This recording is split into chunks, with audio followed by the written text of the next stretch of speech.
ओम नमः शिवाय। हर हर महादेव। आज हम सुनेंगे श्रावण मास महात्म्य 17वां अध्याय। ईश्वर बोले, हे देवेश, अब मैं शुभ पवित्रारोपण का वर्णन करूंगा। सप्तमी तिथि को अधिवासान करके अष्टमी तिथि को पवित्रकों को अर्पण करना चाहिए। जो पवित्रक बनवाता है उसके पुण्य फल को सुनिए। सभी प्रकार के यज्ञ, व्रत, दान करने और सभी तीर्थों में स्नान करने का फल मनुष्य को केवल पवित्र धारण करने से प्राप्त हो जाता है, क्योंकि भगवती शिवा सर्वव्यापिनी है। इस व्रत से मनुष्य धनहीन नहीं होता है, उसे दुख, पीड़ा, व्याधियां नहीं होती है, शत्रुओं से होने वाला भय नहीं रहता है, कभी भी ग्रहों से पीड़ित नहीं रहता है, छोटे बड़े सभी कार्य सिद्ध हो जाते हैं। हे वत्स, मनुष्यों तथा राजाओं के, विशेष करके स्त्रियों के पुण्य की वृद्धि के लिए इससे श्रेष्ठ कोई अन्य व्रत नहीं है। हे तात, सौभाग्य प्राप्त करने वाले इस व्रत का मैंने आपके प्रति स्नेह के कारण बताया है। हे ब्रह्मपुत्र, श्रावण मास के शुक्ल पक्ष की सप्तमी तिथि को अधिवासान करके देवी के प्रति उत्तम भक्ति से संपन्न वह मनुष्य सभी सामग्रियों से युक्त होकर सभी पूजा द्रव्यों, गंध, पुष्प, फल, अनेक प्रकार के नैवेद्य, वस्त्राभरण आदि संपादित करके शुद्धि करें। इसके बाद पंचगव्य का प्राशन कराएं, चरु से दिग्बली प्रदान करें, अधिवासान करें।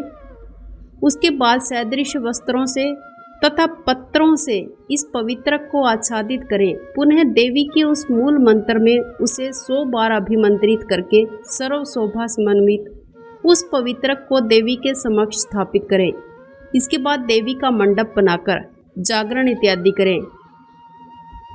प्रातः काल विधिवत स्नान करके पुनः बलि प्रदान करें। इसके बाद विधिवत देवी की पूजा करके स्त्रियों तथा द्विजों को भोजन कराएं। पहले देवी को पवित्रक अर्पण करें, अंत में दक्षिणा प्रदान करें। हे वत्स, अपने सामर्थ्य के अनुसार कार्य सिद्धि करने वाले उस नियम को आप धारण करें।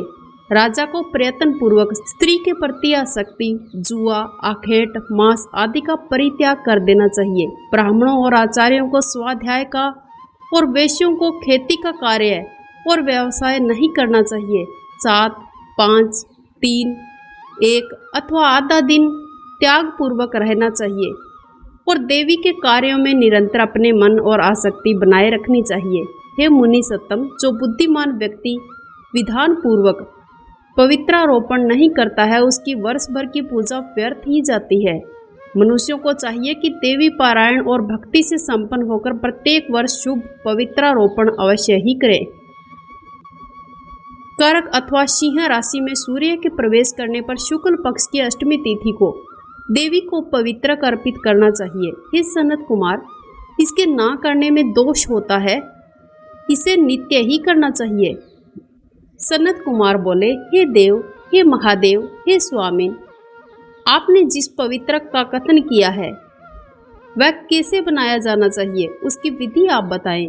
ईश्वर बोले, हे सनत कुमार, सुवर्ण, ताम्र, चांदी, रेशमी वस्त्र से निकाले गए कुश, काश अथवा ब्राह्मणी के द्वारा काटे गए कपास के सूत्र को तिगुना करें, फिर उसका तिगुना करके पवित्रक बनाना चाहिए।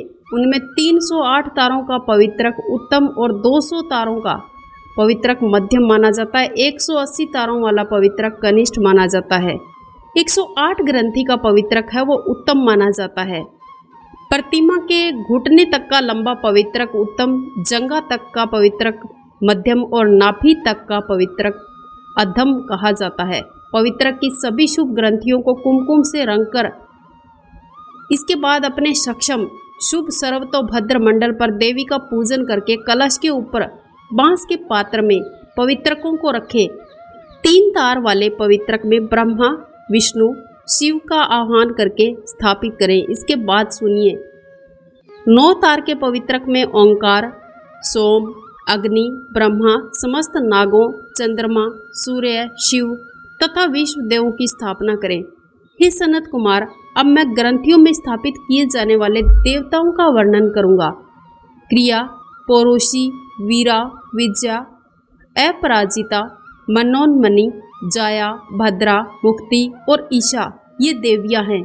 इनके नामों के पूर्व में प्रणव तथा अंत में नमः लगाकर ग्रंथि संख्या के अनुसार क्रमशः आवाहन करके चंदन आदि से पूजा करनी चाहिए। इसके बाद प्रणव से अभिमंत्रित करके देवी को धूप इत्यादि अर्पित करना चाहिए। हे सनत कुमार, मैंने आपसे देवी के इस शुभ पवित्रारोपण का वर्णन कर दिया है।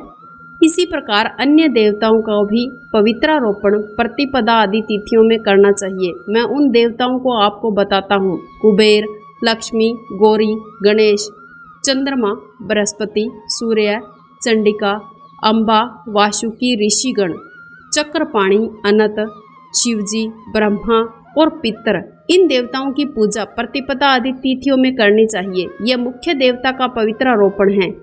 उनके अंग देवता का पवित्रक है, वो 3 सूत्रों का होना चाहिए। ईश्वर बोले, हे विपेंद्र, अब मैं श्रावण मास के दोनों पक्षों की 9वीं तिथियों के करणीय कृत्य को बताऊंगा। इस दिन कुमारी नामक दुर्गा की यथाविधि पूजा करनी चाहिए। दोनों पक्षों की 9वीं के दिन नक्त व्रत करना चाहिए। उनमें दुग्ध, मधु का आहार ग्रहण करें, उपवास करें।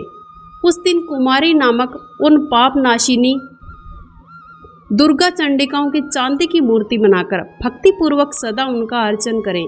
गंध, चंदन, कनेर के पुष्पों, दशांग, धूप, मोदकों से पूजन करें।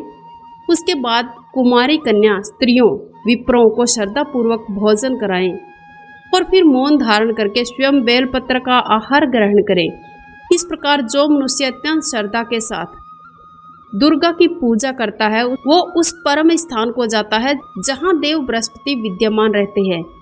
हे विधि नंदन, यह मैंने आपसे 9वीं का कृत्य कह दिया है। यह मनुष्यों के सभी पापों का नाश करने वाला, सभी संपदाएं प्रदान करने वाला, पुत्र पौत्र से उत्पन्न और धन की समृद्धि कराने वाला, उत्तम गति प्रदान करने वाला, वंश वृद्धि कराने वाला है। इस प्रकार श्री स्कंद पुराण के अंतर्गत ईश्वर सनत कुमार संवाद में श्रावण मास महात्म्य में अष्टमी तिथि को देवी पवित्रारोपण नामक 17वां अध्याय पूर्ण हुआ। ओम नमः शिवाय। हर हर महादेव।